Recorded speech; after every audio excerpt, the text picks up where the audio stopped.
Hello guys, welcome to our channel. ही आहेत माझी चांदीची भांडी आणि तुम्ही बघू शकता ह्याची हालत कशी झालेली आहे. फार रेअरली यूज करते मी. आज ती आपण स्वच्छ करणार आहोत. तर बघूया.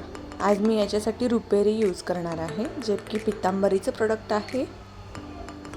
थोडंसं कॉटनवरती काढून घेतलेलं आहे, 5-6 ड्रॉप्स.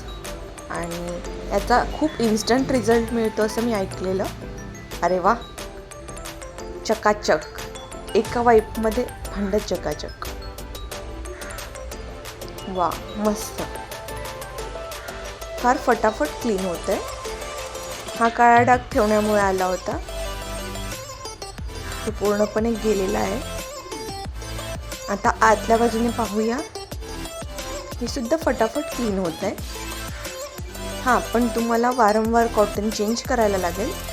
आणि हो, फक्त आणि फक्त कॉटनचं कापड किंवा कॉटनच यूज करायचा. पाहू शकता, ताटसुद्धा एका वाईपमध्ये क्लीन होऊ लागलेलं आहे.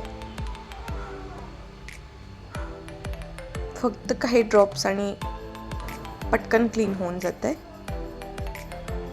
हे बघा, झालं. 10 मिनिटाचं काम आहे.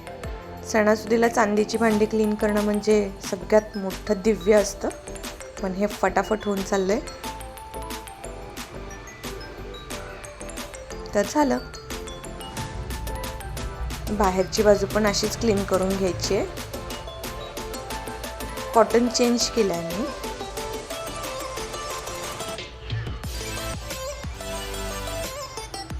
झालं, ताट तर क्लीन झालंय. आता हा माझा करंडा बघू शकता, कुंकू ठेवायचं भांडं एवढं खराब होऊन गेलेलं आहे.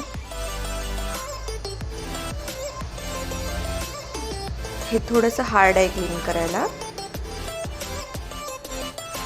तरी पण होतंय क्लीन.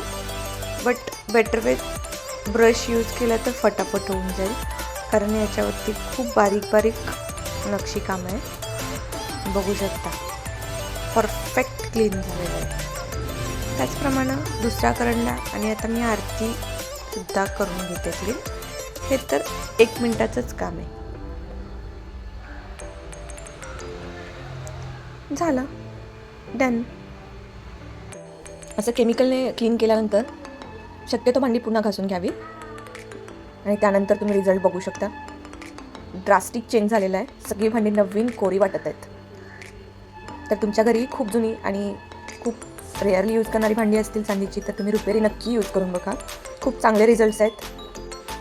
अशा नवीन नवीन माहितीसाठी माझ्या चॅनेलला सबस्क्राईब करा, आणि असेच नवीन नवीन कंटेंट मी तुम्हाला देत राहीन. धन्यवाद.